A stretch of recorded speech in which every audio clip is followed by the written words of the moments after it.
If you have been in a long-term relationship, many years, or even a long marriage, and suddenly your partner is walking away and has replaced you with someone else, and you didn't know this was going on behind your back, and you're just in shattered tears and heartbreak and not knowing what to do and how to cope with it. And suddenly you have all these questions and feelings, and did they ever love me? Are they going to give all the love and attention that I wanted from them to this other person? Oh my God. So if this is happening to you, this is your video. My name's Deborah. I'm a transformational healer and intuitive coach, and I work with a lot of people who are going through this kind of relationship trauma. There are several things that are going on, especially, and this will be your video if you are going through this kind of breakup where you've been betrayed and you've been replaced. The question I get asked all the time is, are they going to give, all this attention and love that I've been wanting them to give me all these years to someone else? And my answer, it's not that I know everything. No, I don't always know the answer, but I know that 99% of the time they're not going to. In fact, it could be even worse.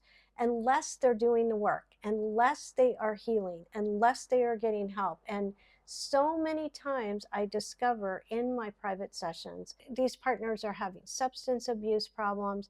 They have personality disorder problems. There's so many factors that go into this. But it's so human for us to say, oh my God, the conscious mind is going to be irrational. It's going to come up with all of these scenarios. But your intelligence, your beingness, your intuition knows the answers. It knows what you've been dealing with this person for a long time. And the mind is almost dismissing that and thinking of all these scenarios. What could they be doing? Why did they choose this person? Why didn't they choose me? What's wrong with me? What did I do wrong? Am I not lovable? Am I not good enough? All of these limiting beliefs come up. A lot of them are subconscious that have been there all along. And I've discovered this when I work with my clients. They have been wanting this person they've been with for so long to choose them. And suddenly they walk out and they choose somebody else. So there's several things happening. Usually in a dynamic like that, there's not a lot of communication. Usually there are issues that have not been addressed and they have been building up for a long time. And then finally the relationship cracks. Believe it or not, even if you're in a lot of pain right now, it is an opportunity for you to address whatever has been suppressed. I've discovered this with my clients where they say, oh yeah, I was feeling like this for all of these years. Or even if it's a short-term relationship, yeah, I've been feeling like this. I've always wanted him or her to choose me and they never did. And I always felt alone and I felt like I didn't matter. Sometimes we choose these kind of partners that they have narcissistic tendencies, they have avoidant tendencies. What's underlying this, why we keep choosing people like this, or why we've chosen one person that we've been married to or in a long-term relationship for a long time, is because we do not want to look at our own wounds. And usually those wounds are from childhood or even early adulthood. When this happens, when the relationship breaks, suddenly you're faced with your own feelings and it's overwhelming. Not only do you feel betrayed by them and everything that's transpired, but you also feel this overwhelming limiting beliefs about yourself. I'm not good enough, I'm not lovable, what did I do wrong, blah, blah, blah, blah. And some of these limiting beliefs have been with you all your life. And so it's an opportunity to start to heal.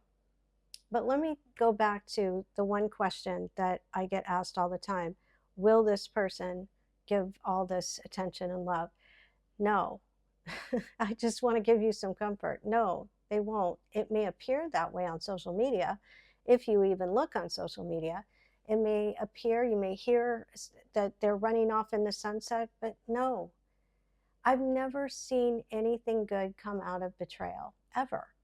And that's from my own experience from childhood seeing people cheating, seeing my father cheating on my mom, and the outcome of that and all of the pain that comes with it, not only the betrayal of the partner, but also the friends and family. Nothing ever good comes out of it. The only good that can come out of it is if both parties heal and do the work. What does that look like?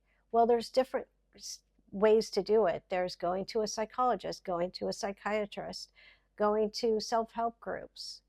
A lot of times when betrayal happens, there's substance abuse, not always, but sometimes there's a lot of factors that are running the show of why this has happened. When people seek help, they try different modalities. And for me, as an intuitive healer, transformational healer, and intuitive coach, I help people to release those limiting beliefs through energy healing and release work. And I help to really go in and look at the subconscious stories that are running the show of your life. I know for myself that I had some running subconscious stories, or mantras, I would say, that I had limiting beliefs about myself regarding romantic relationships. It kept playing out. I would choose partners who were not emotionally available. Why? Because that was what I was used to in my childhood. It felt safe to me. And believe it or not, we choose partners that feel familiar and safe, but not necessarily healthy for us.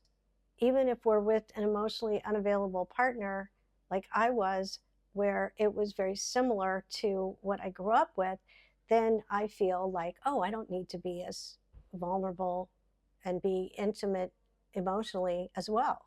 So avoidance sometimes attract other avoidance. And even though I was more anxiously attached, if you want to categorize that, I was also underneath being an avoidant. Also, this is another factor that I have really talked about lately, is we prove ourselves right about how we feel about ourselves. So a lot of people will feel like they're not chosen. This is very common. Or they're waiting to be chosen. They're waiting for the right partner to come along and choose them. And really, what they need to do is choose themselves, love themselves. And even though that sounds great and inspiring, how do you do that?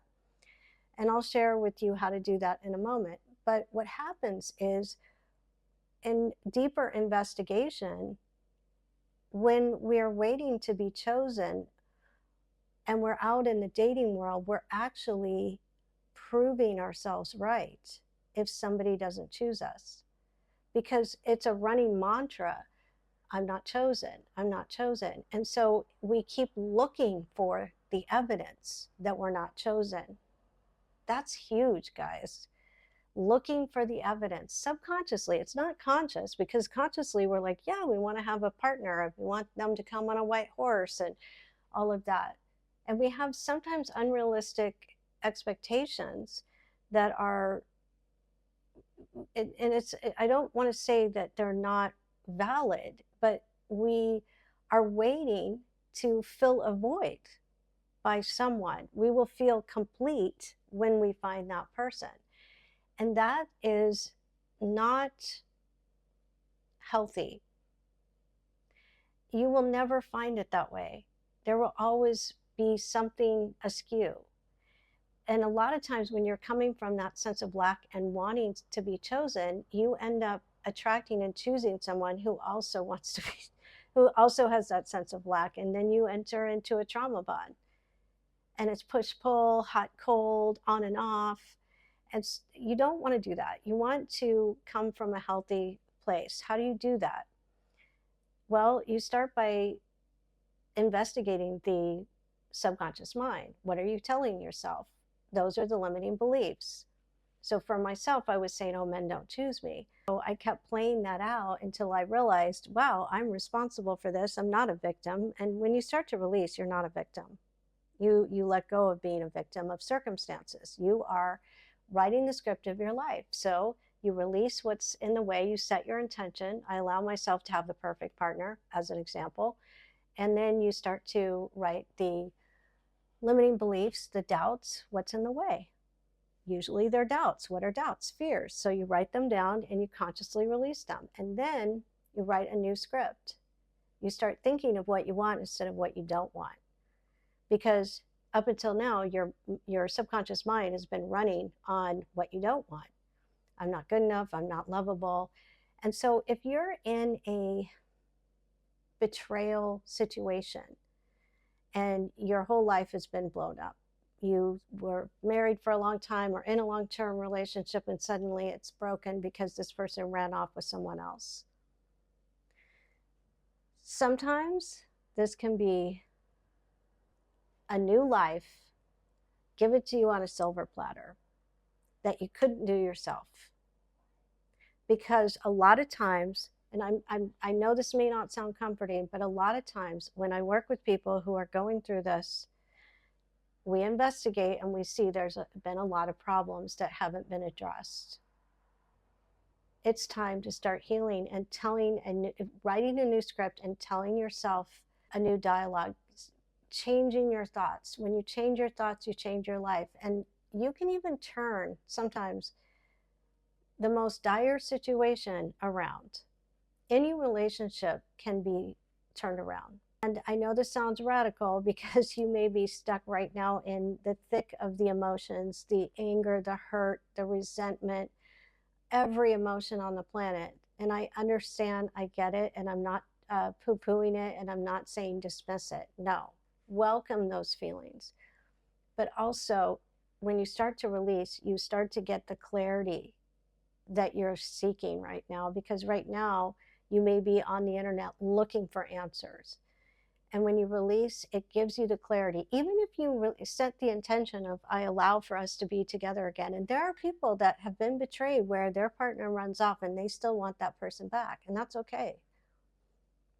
They absolutely can.